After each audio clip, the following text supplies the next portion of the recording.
पंडित प्रदीप मिश्रा ने आखिरकार राधा रानी के मंदिर जाकर, बरसाने में लाडली जी के मंदिर जाकर नाक रगड़कर माफी मांग ली। ये माफी उस चेतावनी के बाद सामने आई जब कहा गया कि अगर वो माफी नहीं मांगते तो उनके खिलाफ कानूनी कार्रवाई की जाएगी, एफआईआर दर्ज कराई जाएगी। कई खास मेहमान हमारे साथ इस वक्त जुड़ गए हैं। महामंडलेश्वर महंत नवल किशोर हमारे साथ जुड़ गए हैं।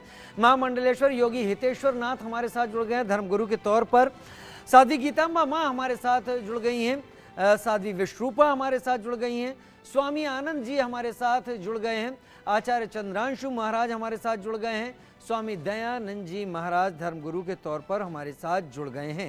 सबसे पहले साध्वी गीतांबा माँ, मैं आपका रुख करूंगा। सबसे पहले साध्वी गीतांबा माँ, अब वो कदम उठा लिया पंडित प्रदीप मिश्रा ने जिसके बारे में अब तक कहा जा रहा था कि शायद वो एक कदम ना उठाएं, लेकिन विरोध इतना तेज था, इतना तीव्र था कि ऐसा उठाना उनकी क्या मजबूरी बन गया कि उन्हें अब आगे आना ही पड़ेगा। अभी जो कुछ भी तस्वीरें आप देख पा रहे हैं इस वक्त इंडिया न्यूज पर, और हमने लगातार इसको मुहिम बनाकर रखा था कि इस तरीके से क्या प्रवचन के नाम पर आराध्यों को अपनी कसौटी बनाकर कसा जा सकता है क्या, साध्वी गीतांबा मां? जी जी जी, ऐसा है कि इनकी वास्तव में मजबूरी हो गई थी, क्योंकि अभी तो ये व्रत से ही निष्कासित हुए थे, मथुरा से ही, लेकिन बीच में आकर के ये पूरे भारत से जितने भी हमारे तीर्थ स्थली है सबसे निष्कासित होते। हर जगह के संत यही कहते कि इनको हम नहीं घुसने देंगे, क्योंकि हमारी धर्मावली जो है, हमारे धर्म संसद जो है, जो हमारे धर्म के विख्यात लोग हैं, वो इनको कहीं से भी माफ नहीं करते। ये इनकी मजबूरी थी। अभी आपने कहा ना कि अभी इन्होंने तुलसीदास जी पर टिप्पणी किया है, तो इस तरह से नाना प्रकार की अनर्गल टिप्पणी जब करेंगे तो सजा तो इनको मिलेगी ही मिलेगी। और सजा मिली, सजा का परिणाम ये हुआ कि आकर के नाक रगड़ के लाडली जी से माफी मांगे। ये तो इन्होंने ठीक किया, लेकिन इनको इसके साथ ये भी माफी मांगना चाहिए था कि मैंने तुलसीदास जी के विषय में जो गलत सही बोला है उसको हमें माफ करिए, क्योंकि जितना इन्होंने तुलसीदास जी के विषय में अलूल जलूल बोला है, तो इस तरह से ये इनका जो बड़बोलापन है उसको अगर खत्म नहीं किया जाएगा तो सनातन धर्म के कथाओं पर बहुत बड़ा एक तरह से धब्बा लगा रहे हैं, बहुत बड़ा धब्बा लगा रहे हैं। वजह क्या तो समझ में आती है? वजह क्या समझ में आती है गीतांबा मां आपको?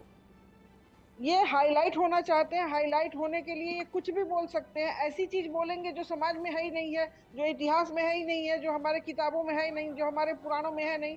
तो ऐसी चीज को जानने के लिए लोग उत्सुक होते हैं कि ये कहाँ से आया, कैसे आया। अब जैसे अभी क्या हो रहा है कि गली गली पुस्तक, ये कोई रामपाल है जो जेल में है, वो गली गली फिजूल की पुस्तकों को बेच रहे हैं, फ्री में बंटवा रहे हैं। तो हमारे धर्म का अब यहाँ एक और मजाक चलने वाला है। जब ही चल जाए, जब ये पुस्तक पूरी तरह से घरों देखा जाए, तो हमारे धर्म का जो एक मजाक बनाया जा रहा है। पहले तो इन लोगों पर शिकंजा कसना चाहिए कि ये अपने विचारों को हमारे मंचों पर क्यों बोल रहे हैं, अपने विचारों को हमारी जनता में क्यों ला रहे हैं, अपने विचारों को, ये इनके विचारों को दबाना पड़ेगा। क्योंकि जो हमारी पुस्तकों में है उसको ला करके ये श्रृंगार करके, क्योंकि देखिए हमारे जो भी धर्म के चीजें हैं वो एक पुस्तक में नहीं है। अगर आप रामचरितमानस को देखिए तो शिव पुराण में भी है, रामचरितमानस को देखिए तो भागवत में भी है, रामचरितमानस को देखिए तो देवी भागवत में भी है। हमारे यहाँ जितने भी पुराण हैं सभी देवी देवताओं को लेकर के चला गया है। किसी अन्य एक की कथा एक जगह नहीं है, वो हर जगह मिला जुला करके चली है। तो हमें उसी संस्कृति के हिसाब से मिला जुला करके बोलना चाहिए, न कि हम अपने मन से कुछ भी बोलते चले जाएं और परिणाम ये हो कि जनता जनार्दन बस ये सोचे कि नहीं, ये तो पता नहीं कहाँ से बड़ी अच्छी चीज बोले। अब इनकी अच्छी चीज में हमारे सनातन धर्म का जो संस्कृतियां हैं वो लोप होने वाली है, और अभी इनके ऊपर शिकंजा तो कसना चाहिए, क्योंकि तुलसीदास जी पर भी बोले हैं। और एक रामपाल जो है वो अपनी पुस्तकों जो कर रहे हैं उस पर भी हमारे संत समाज को आगे आकर के इनको रोकना चाहिए। नहीं रोकेंगे तो ये समाज में बहुत बड़ी कुरीतियां लाने वाले हैं। इनकी किताबें हम देख रहे हैं, जगह जगह चल रही हैं।